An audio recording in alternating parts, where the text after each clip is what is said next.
السلام علیکم۔ صبح کی نرم روشنی میں جب قبرستان سے گوشت جلنے کی بو اٹھنے لگی تو پورے گاؤں میں ایک سناٹا چھا گیا۔ کسی کو خبر نہ تھی کہ جسے کل دفنایا گیا وہ آج بھی کمر میں تڑپ رہا ہے۔ سلیم کی قبر اب خاموش نہیں رہی تھی، بلکہ وہ خاموشی اب چیخوں میں بدل چکی تھی۔ سرگودا کے ایک خاموش سے گاؤں میں سلیم نامی نوجوان رہتا تھا، بظاہر ہنستا مسکراتا خوش لباس، مگر اندر سے کالے دل کا مالک تھا جو کسی کو نظر نہ آتا۔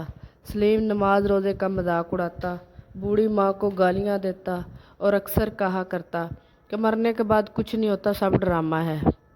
اس کی ماں روز آنکھوں میں آنسو لیے اسے دیکھتی، لیکن سلیم کی بے حسی کسی کو نہیں چھو پاتی۔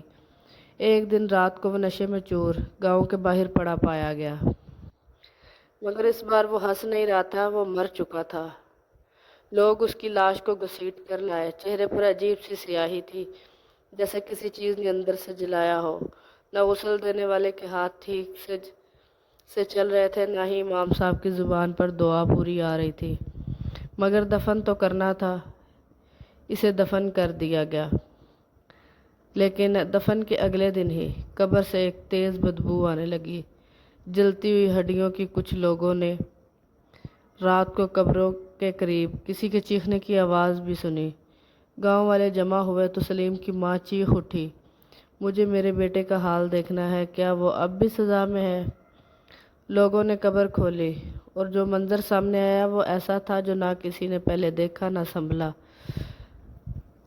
قبر کے اندر مٹی سیاہ ہو چکی تھی، سلیم کا کفن مکمل راکھ میں تبدیل ہو چکا تھا، اس کا جسم جل چکا تھا کوئلے کی طرح اور آنکھیں کھلی ہوئی تھیں جیسے وہ موت کے بعد بھی کسی چیز کو گھور رہا ہو۔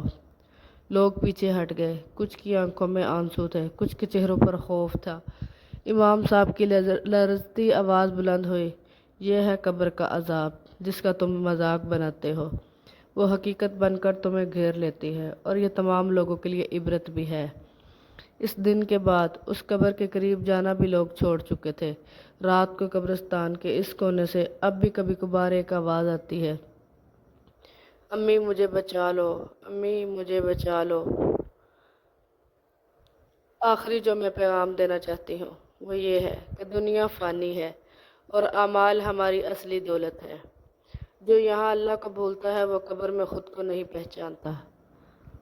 اس لیے ہمیں وہ اعمال کرنے چاہیے جو قبر میں ہمارے لیے روشنی کا باعث ہو، اور ہمارے لیے قبر جنت کے باغوں میں سے ایک باغ بن جائے اور ہمارے لیے راحت کا ذریعہ ہو۔